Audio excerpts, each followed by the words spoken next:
So,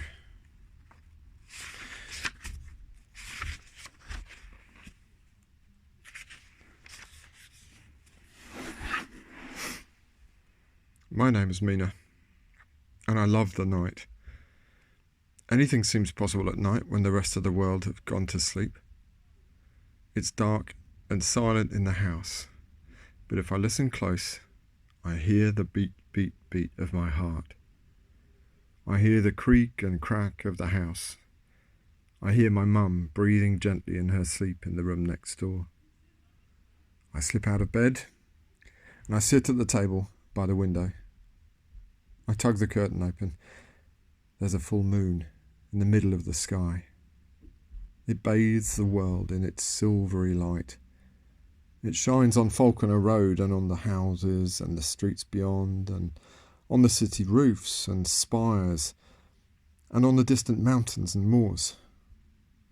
It shines into the room and onto me. Some say that you should turn your face from the light of the moon. They say it makes you mad. I turn my face towards it and I laugh. Make me mad, I whisper. Go on, make Mina mad. I laugh again. Some people think that she's already mad, I think. I look into the night. I see owls and bats that fly and flicker across the moon. Somewhere out there, Whisper the cat is slipping through the shadows. I close my eyes, and it's like those creatures are moving inside me, almost like I'm a kind of weird creature myself.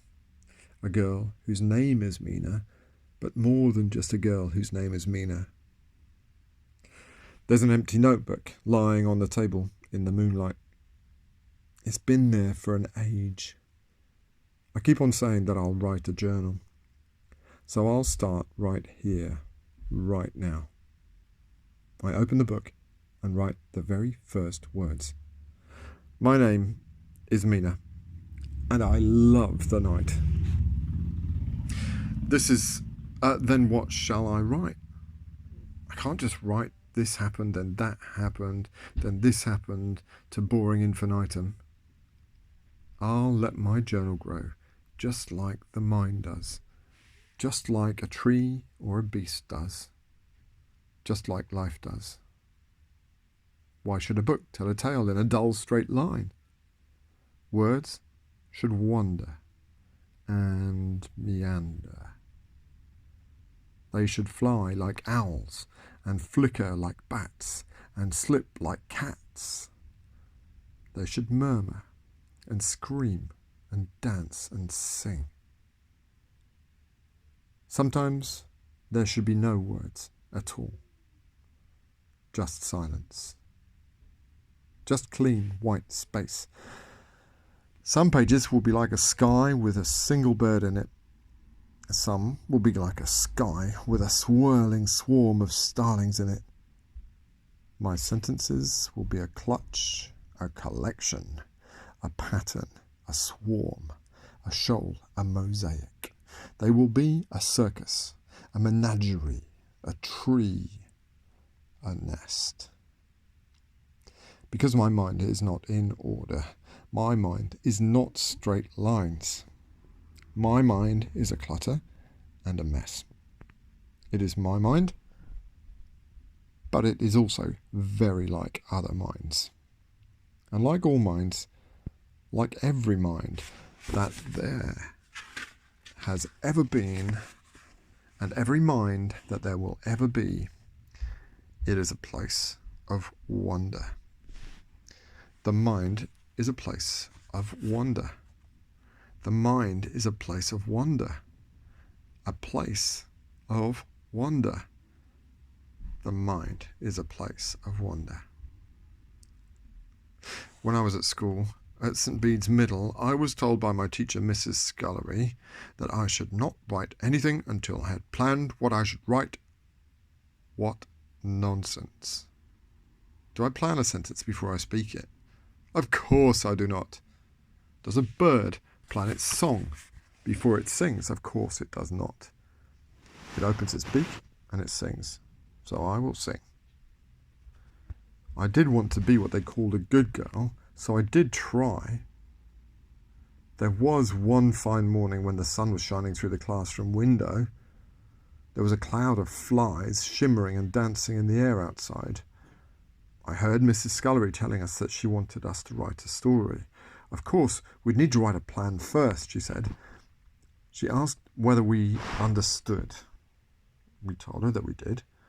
So I stopped staring at the flies, which I'd been enjoying very much, and I wrote my plan. My story would have such and such a title, and would begin in such and such a way. Then such and such would happen in the middle, and then such and such would be the outcome at the end. I wrote it all down very neatly. I showed my plan to Mrs. Scullery, and she was very pleased. She even smiled at me and said, "Well done, Mina. That is very good, dear. Now, you may write the story." But of course, when I started to write, the story wouldn't keep still, wouldn't obey. The words danced like flies. They flew off in strange and beautiful directions and took my story on a very unexpected course. I was very pleased with it, but when I showed it to Mrs. Scullery, she just got cross. She held the plan in one hand and the story in the other. "They do not match," she said in her screechy voice. I don't know what you mean, miss," I said. She leaned down towards me. "The story," she said in a slow, stupid voice, like she was talking to somebody slow and stupid, "does not fit the plan." "But it didn't want to, miss," I answered. "Didn't want to? What on earth do you mean it didn't want to?" "I mean, it wanted to do other things, miss." She put her hands on her hips and shook her head. "It's a story," she said. "It's your story. It will do what you tell it to." "But it won't," I said. She kept on glaring at me. "And, miss," I said, like I was pleading with her to understand, "I don't want it to, miss." I should have saved my breath. She flung the papers onto my table. "This is typical of you," she said. "Absolutely typical." And she turned to a girl called Samantha and asked her to read her tale, which was something about a girl with curly hair and her cuddly cat, a perfectly planned, idiotic thing in which nothing interesting happened at all. And of course, the other kids were giggling through it all, and it led to one of the nicknames I had back then. Typical, absolutely typical McKee. Huh. Huh. Typical. My stories were like me. They couldn't be controlled, and they couldn't fit in. Trying to be a good girl sometimes made me very sad. The end of it all was the day I became nonsensical.